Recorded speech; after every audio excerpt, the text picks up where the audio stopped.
নমস্কার বন্ধুরা, গার্ডেনিং সংক্রান্ত বিষয়ে নতুন নতুন আপডেট দিতে আপনাদের সামনে চলে এসেছি। আমি তনয়, আর আপনারা দেখছেন YouTube channel garden touch of greenery. বন্ধুরা, এখন আস্তে আস্তে প্রত্যেকেরই আম গাছে মুকুল আসছে, সেটা মাটিতে পোঁতা বড় গাছ হোক বা ছাদ বাগানের টবে পোঁতা গাছ, প্রত্যেকেরই বিভিন্ন প্রজাতির আম গাছেতে মুকুল আসছে। সেই মুকুল থেকে হয়তো ছোট ছোট গুটিও দাঁড়াচ্ছে, কিন্তু হয়তো সেই গুটি পরবর্তীকালে বড় ফলে পরিণত হবে কিনা আপনারা নিশ্চিন্ত নন। বা এরকমও হতে পারে মুকুল থেকে হয়তো ঠিকমতো ছোট ছোট গুটি দাঁড়াচ্ছে না, বা ছোট গুটি অকালে ঝরে পড়ে যাচ্ছে।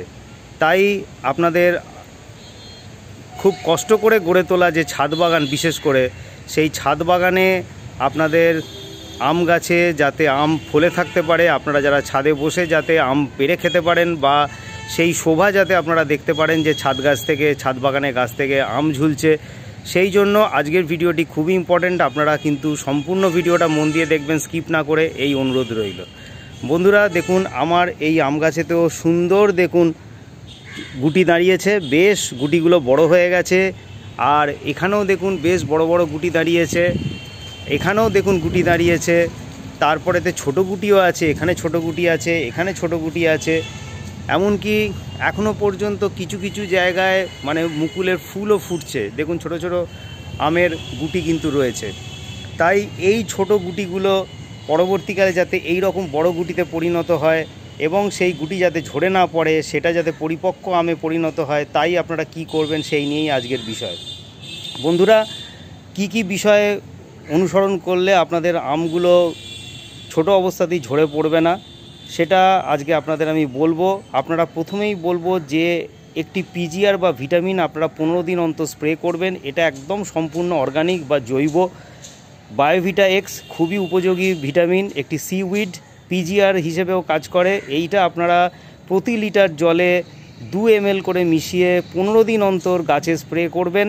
সকালবেলা সূর্য ওঠার পরে হালকা সূর্যের আলো যখন থাকবে, যখন পত্ররন্ধ্র খুলবে পাতার, সেই সময় স্প্রে করবেন। এবং ওই পিজিআর বা এই বায়োভিটা এক্সের সাথে আপনারা অবশ্যই প্রতি লিটার জলে 1 থেকে 2 গ্রাম বোরন মিশিয়ে নেবেন, ওয়াটার সলিউবল বোরন, একটু ভালো কোয়ালিটির বোরন মিশিয়ে নেবেন। এর সাথে অবশ্যই স্টিকার যোগ করে নেবেন।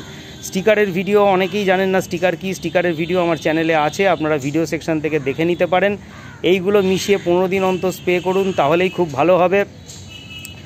আর একটা বন্ধুরা, আপনারা আম গাছে কিন্তু কখনোই নিমখোল দেবেন না, অতিরিক্ত শুকনো খাবার এখন একদমই দেবেন না। আম গাছ বেশি সার পছন্দ করে না, এটা আপনাদের বলে রাখছি। লিকুইড সারও অত্যধিক দেবেন না, শুধু সর্ষের খোল পচানো জল পাতলা করে 7 দিন বা 10 দিন অন্তর দেবেন।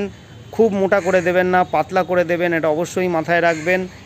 এছাড়া আর বিশেষ কিছু করার দরকার নেই। যদি কলার খোসা পচানো জল মাঝে মাঝে দেন, দিতে পারেন, একদম অর্গানিক পটাশিয়ামের উৎস, এটা দিতে পারেন। এছাড়া আর কিছু করার দরকার নেই। আর যখন মুকুল থেকে ফলে পরিণত হবে, তখন কিন্তু আপনারা কখনোই কিন্তু গাছে জল স্প্রে করবেন না। জল স্প্রে গাছে করবেন না, তাতে কিন্তু পলিনেশনের সমস্যা হয়। এই প্রসেস অনুসরণ করুন, তাতেই খুব ভালো হবে। তাতেই কিন্তু আপনাদের ছাদে আম গাছেতে কিন্তু আম ফলে থাকবে। আর যেটা অবশ্যই করেই বলবো যে এটা কিন্তু অবশ্যই আপনারা মনে রাখবেন, বায়োভিটা এক্স কিন্তু 15 দিন অন্তর অবশ্যই স্প্রে করবেন, তাহলে গুটিগুলো কিন্তু শক্ত হবে। বন্ধুরা, এইভাবেই গাছ করুন, আপনাদের ছাদেও খুব ভালো গাছ হবে। আর আমার ছাদের গাছ এরপর যখন আম বড় হবে, তখন অবশ্যই আবার সেটা আপডেট আপনাদের দেবো।